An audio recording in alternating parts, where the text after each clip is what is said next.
Hello, hello. I am here today to tell you about my experience at the doctor. I shared with you in a previous video how my numbers were great. Before my Mounjaro journey, my A1C was at 7.6%.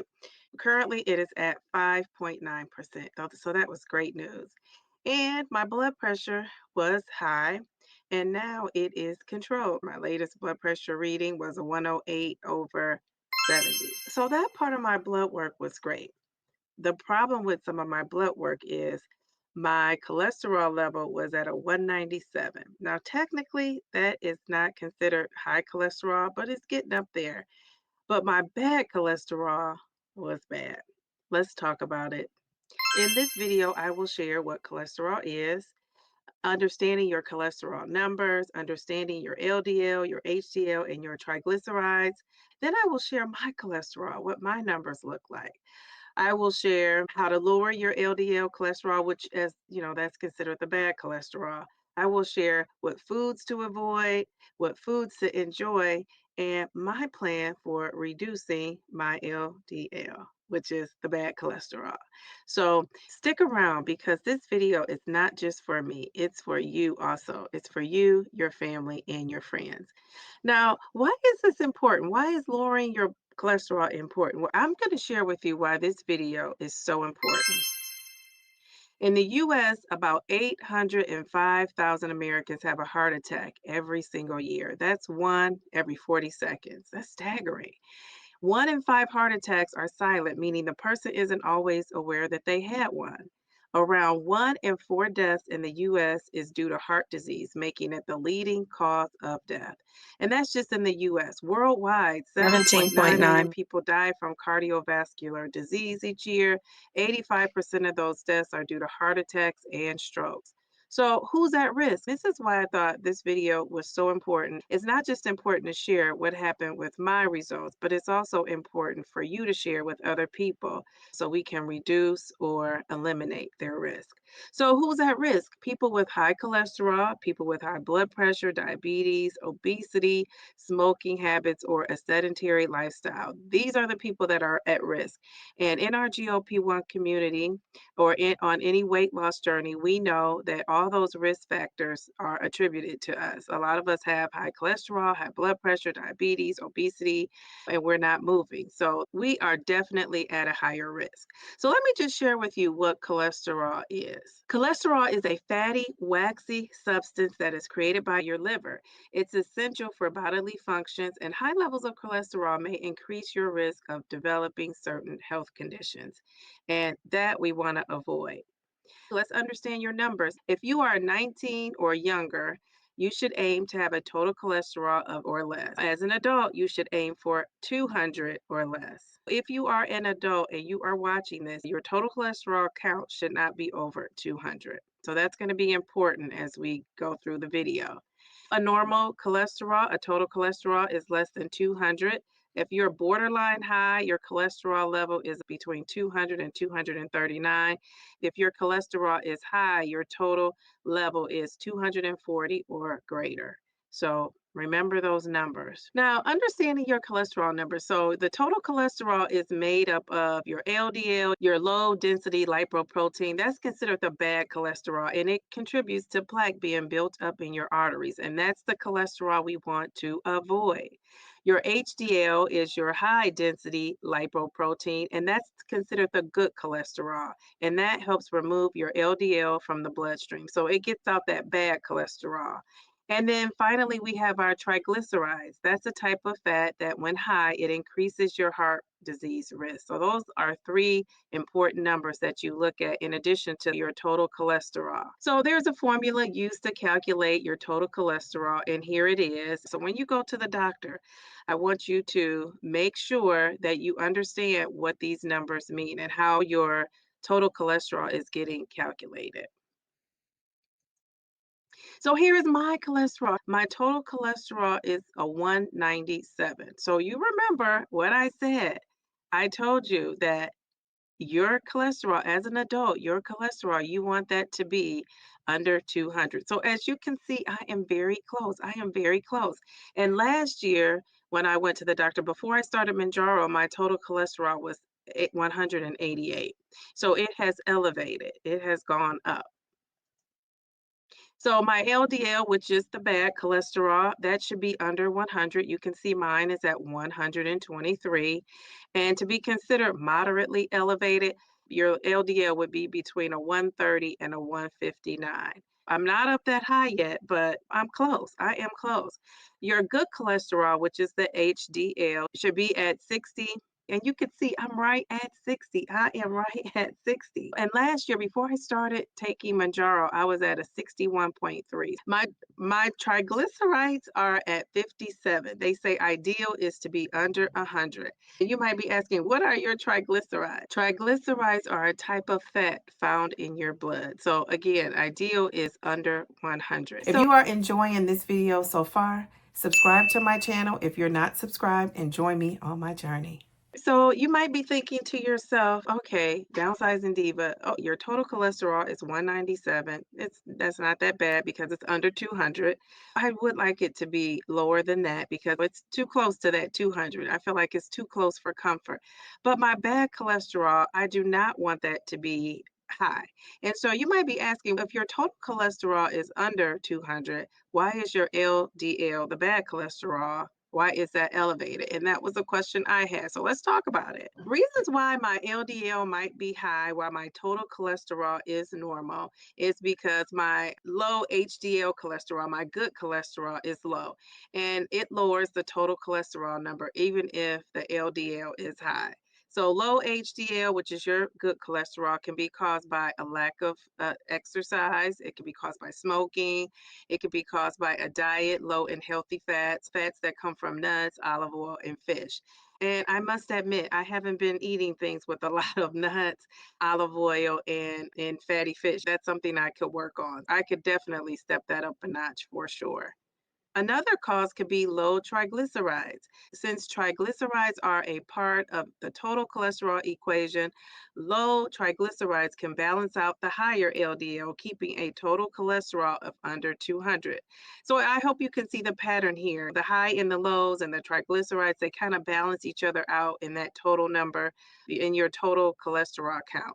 So low triglycerides can be due to healthy diet, regular exercise, or genetics. And as you can see, remember, I have a 57, so my triglyceride count is low. It's definitely way under 100.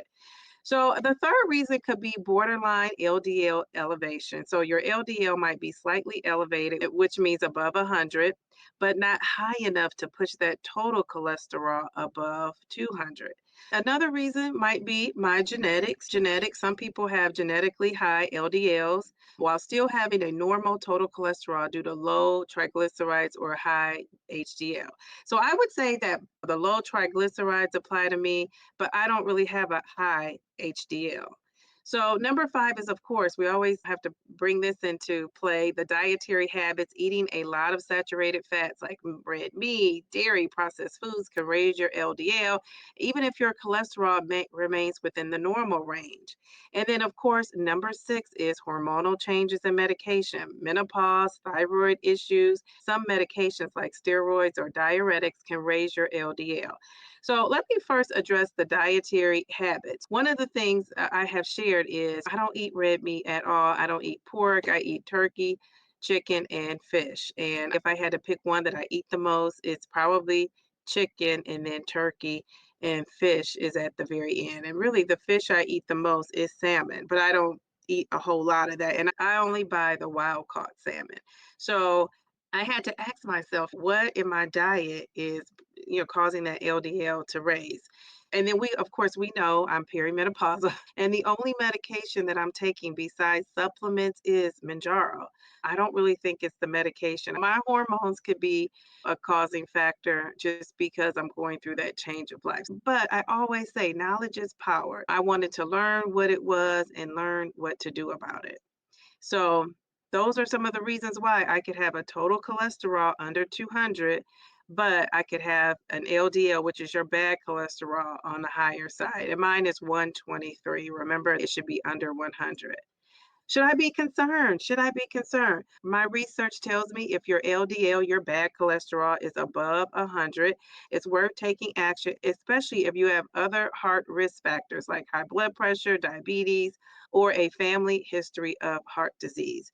And I am pre diabetic now. My blood pressure is under control. And I have had some family members that have had heart disease. I would consider myself having risk factors. If you have a high LDL with a low HDL, is more concerning than just a slightly high LDL. So my HDL is at 60, and anything 60 or higher is considered good. So I'm like right there. I'm right there where I should be. So I can't afford to dip down any lower, right? Because I want my good cholesterol to be as high as I can get it. So I'm right at 60, where it's still considered good.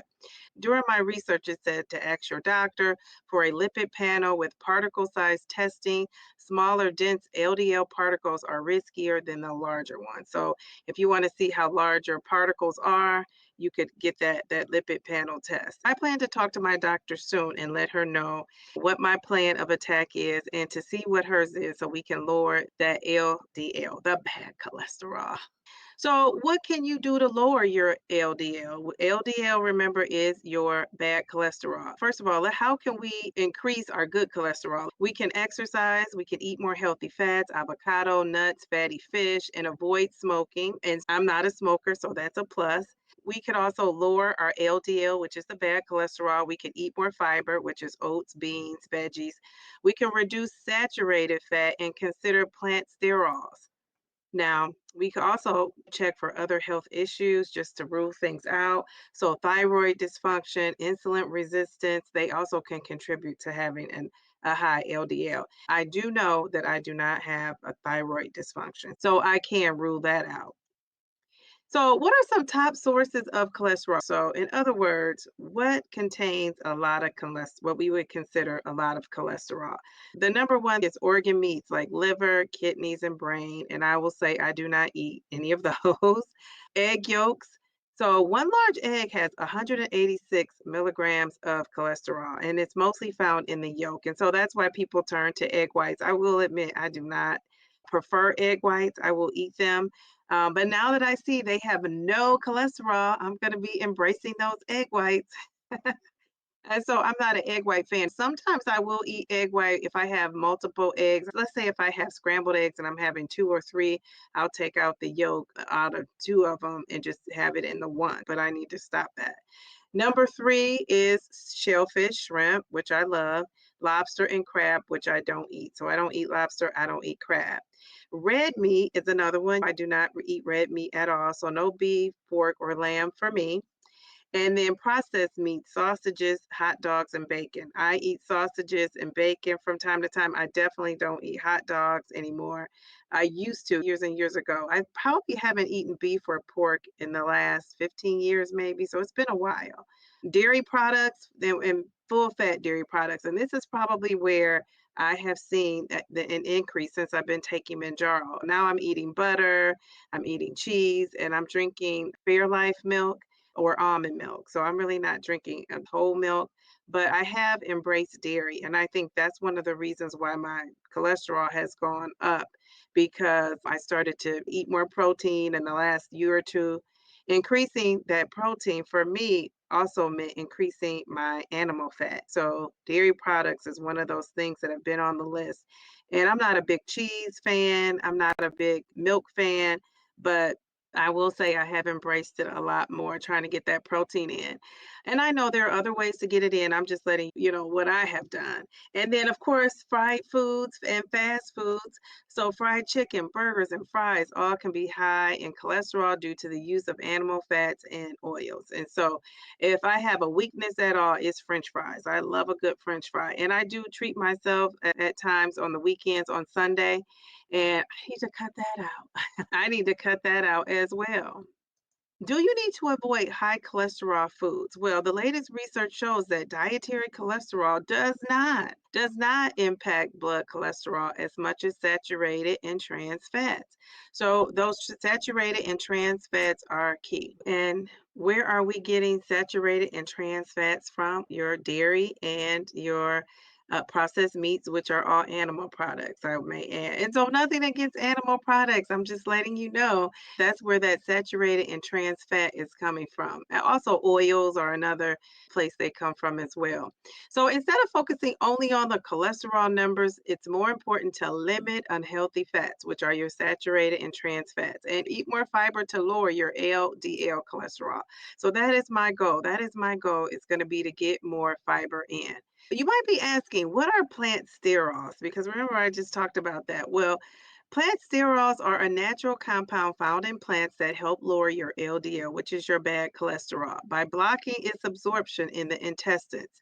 You're going to need to find foods that are rich in plant sterols, which is what, right? You can find them naturally, obviously, in plant based foods and in fortified products. So I thought that was so cool. You know how they have fortified vitamin C in foods and they add vitamins and minerals to foods? Well, they also do that with plant sterols. But what we can eat naturally is nuts and seeds, almonds, walnuts, sunflower seeds, flax seeds. A lot of you, I can tell, are already eating that.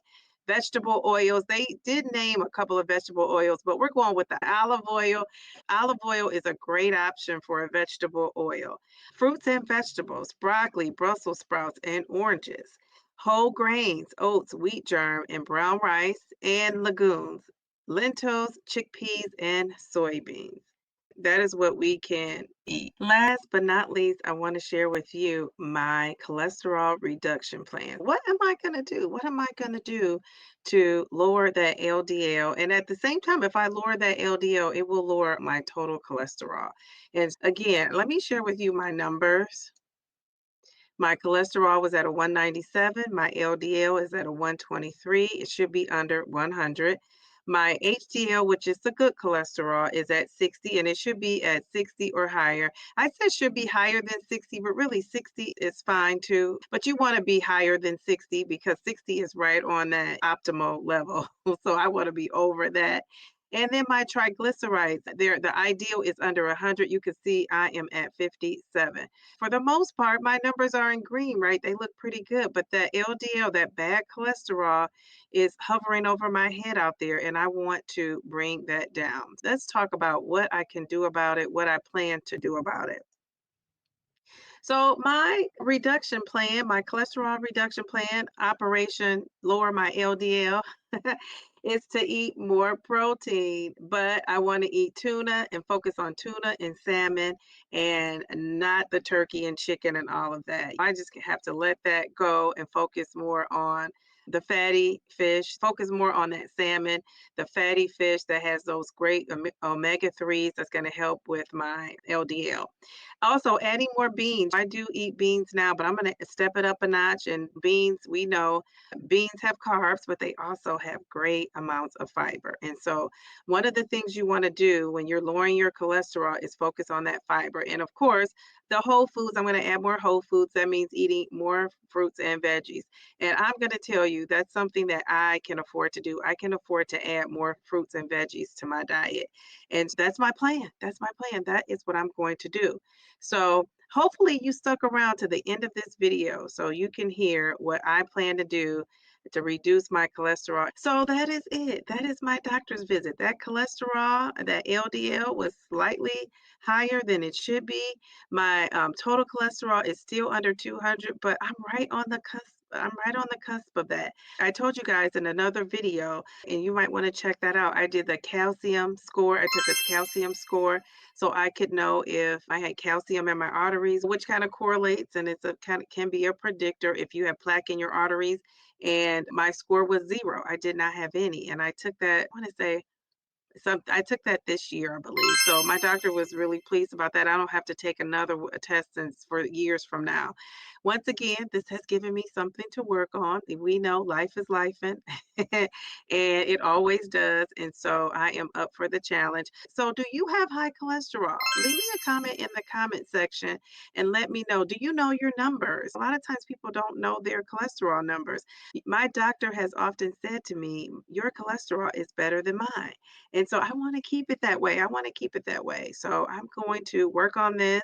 I'm going to go back to my doctor in 3 months and we will check that cholesterol and I will come back and report to you exactly what happened. So Thank you for watching. Subscribe to my channel. And remember, slow and steady wins the race. Just don't quit.